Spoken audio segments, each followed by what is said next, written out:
Hello. I gotta put my hat on. Holy shit. Oh, okay. Roar.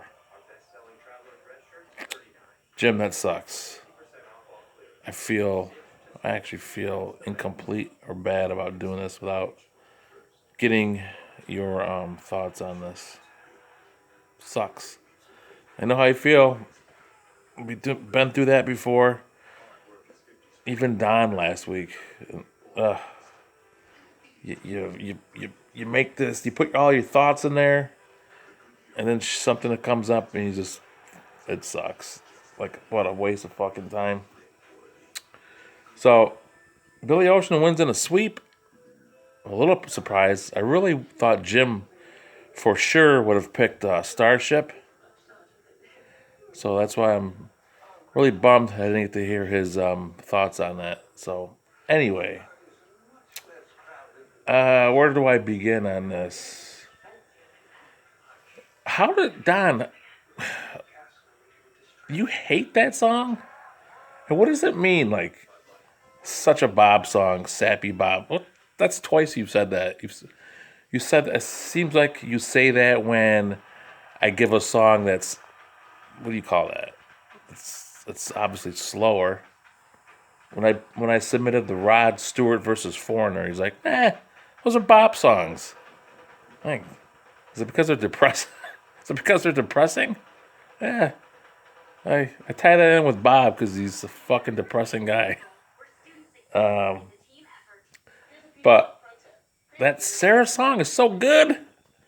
The guy's name is Mickey Thomas. I did have to Google that.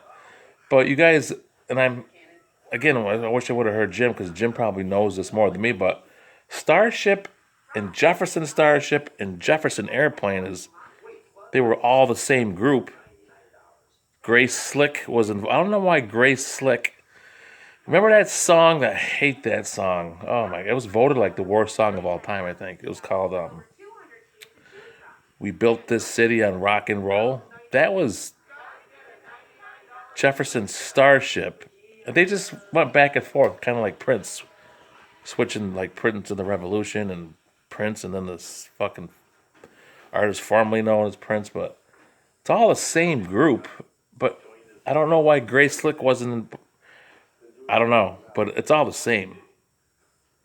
I'm trying to. They were much more popular in the '70s, and they were not underground, but they became more poppy in the mid '80s. That song is great. That guy's voice is so good. Yes, Rebecca De Mornay, not De Mornay. Like I'm surprised. Like Danya, you thought it was Janet Jones, isn't that Gretzky's wife?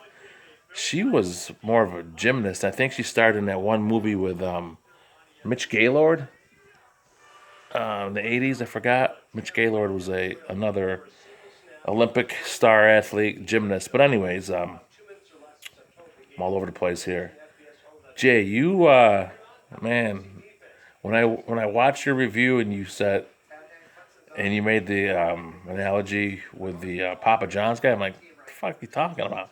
So I went back and I watched it. Oh my god, it's uncanny how much those two look alike. I was laughing my ass off. That was great. That was hilarious. But I think the video is him, which is kind of weird. I get it, and it is kind of depressing. And I remember that song vividly from the early like 1986 January through March. And of course, freezing cold here, and that song was everywhere. And it brings you back to a very cold, wintry day in Rome, New York. But listen to it any other time. Like it's such a good song. I love it. I love the melody. Love his voice.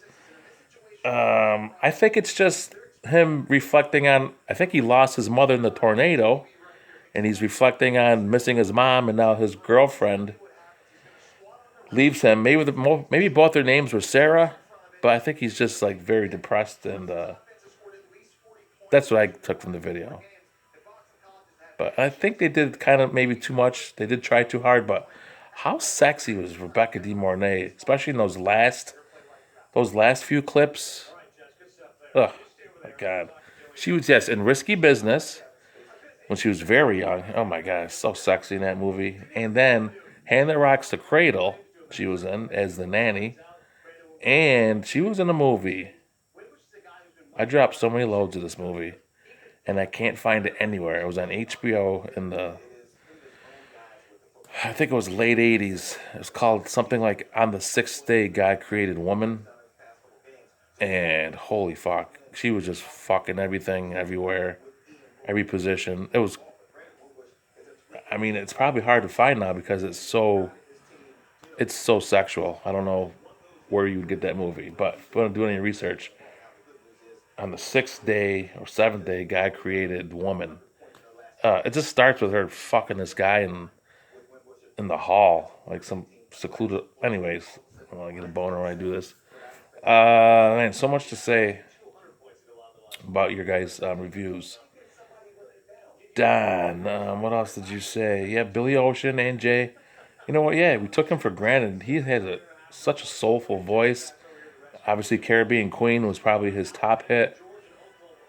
And for some reason, that video came to me with the celebrities. I remember, like, I think that was like 85 ish. I remember thinking at one point, like, is Michael Douglas and Danny DeVito and Kathleen Turner, are they touring with Billy Ocean now? Because it was so fluid. And back then, I was like 14. I just didn't get, like, they were just, I thought they were actually singing because it was so well done. But you look back now, oh my God. It's so cheesy, but so good. Michael Douglas was so into it, like to the point where it's embarrassing with his facial expressions, which I'm sure was great for the video. I'm sure they loved it, but that's kind of hard to watch. And man, I know we all say it, but holy shit, how young were they all? Danny DeVito, to me, has probably made the most out of the shittiest situation that he was born with. What's he, 4'10", 4'11"? He's not a midget. He's not a dwarf. He's struggles to be 5 feet tall, bald, fat, yet what a career. Just embraced his shortcomings and killed it. And yeah, Jay, I watch again and I watch it over again. That huge ass sax, it's hilarious. He really owned it. He did a great job. And Don, you also mentioned War of the Roses. Never put it together. That same exact cast was in that movie. Yes, Jason, it's Jewel of the Nile. I had to actually Google that too because I totally forgot what the movie was. And I think Michael Douglas and Kathleen Turner were in Indiana Jones movie or something similar to Indiana Jones. Weird how people just did movies together multiple times. I don't think that really happens too much anymore. Don, the whole thing about Caitlyn, that's awesome, and I'm not surprised at all. I guarantee you, if she puts, well, obviously she's gonna put work in. She sounds like she's just, like you say, a perfectionist at everything, and just gives it her all. She will excel at any sport she tries. She is so like, I see her twice a year. She's just like solid. She's just, and from what I hear from you and mom and dad, like she's just so a perfectionist. She's gonna excel at anything she does, and I guarantee she's a star at basketball very soon. I really do. I believe that. That's awesome. I'm glad that she loved it. I think basketball is so great. And you said you think she's like because of the running. That's why it's great. Like you making it out in baseball. You might not get up for another hour. You make a bad play in basketball, you get back on defense. You try to make it. It's such a great game. It really is. Great sport for the fan too. The viewer. Like you're gonna love watching that, especially at that level. JV. Oh, you guys are gonna love basketball. I really miss my kids playing, especially Josh. I really had high hopes for him to go far, but whatever. That's depressing as hell. Talk about two totally different human beings. Caitlin Taylor and Josh Taylor. Caitlin just puts everything into it. Josh like, nah, fuck it. I ain't doing it anymore. What else? You're running a marathon? I mean, what can I say? I like how you say, yeah, I'm going to dedicate it to you. Because if it gets too hard, I'm just going to, yeah, because that's what I get when I think of Bob Taylor. When shit gets hard, just prevail. Don't quit. Fucking shit. That was funny as hell. So good luck with that. I'm not going to say you're nuts for doing it because that's awesome. I ran a 5K twice, and I look back now, and that was only 3 years ago. I don't know how the hell I did it. I've never felt worse. I've never looked worse. I've never felt or looked older. I fucking hate shit right now. Just hate it. I want nothing to do with my birthday. I seriously do not want nothing to do with it. 48, and I got the same fucking results as when I was 28, 20, 18. Fucking hate it. Anyways, what else do I have to say? I'm gonna miss so much. Totally off the cusp here. I've been meaning to tell this, retract this story for weeks now. I don't know why I thought about it. But remember when, just because, I think because Dad's going through so much crap right now, and I reflect a lot on things that we've done, all of us together. And I laughed out loud on my way to work one day where I almost had to pull over.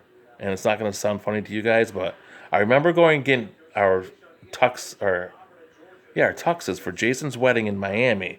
And you guys remember, I'm sure you do once I bring it up, you remember how bad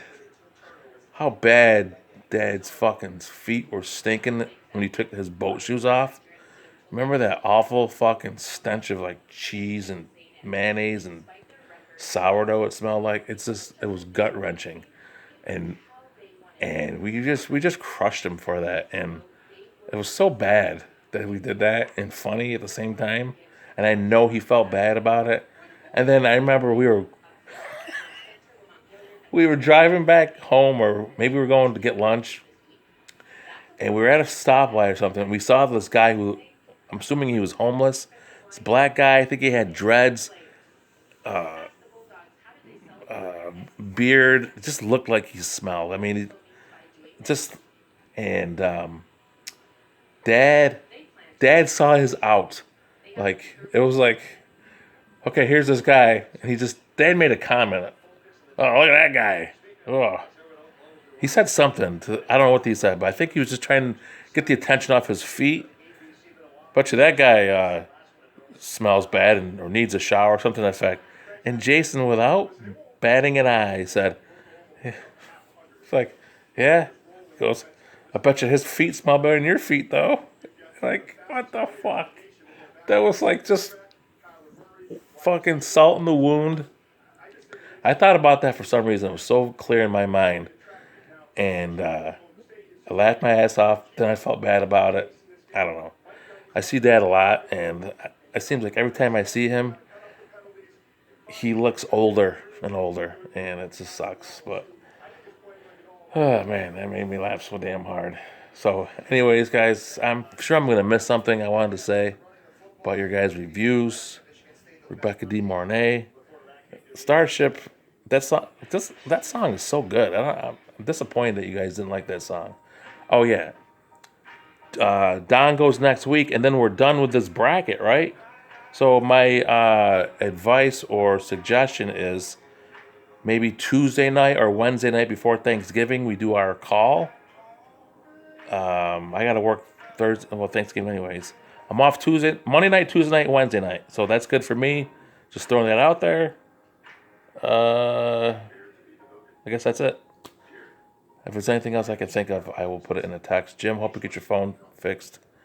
And I will talk to you guys later.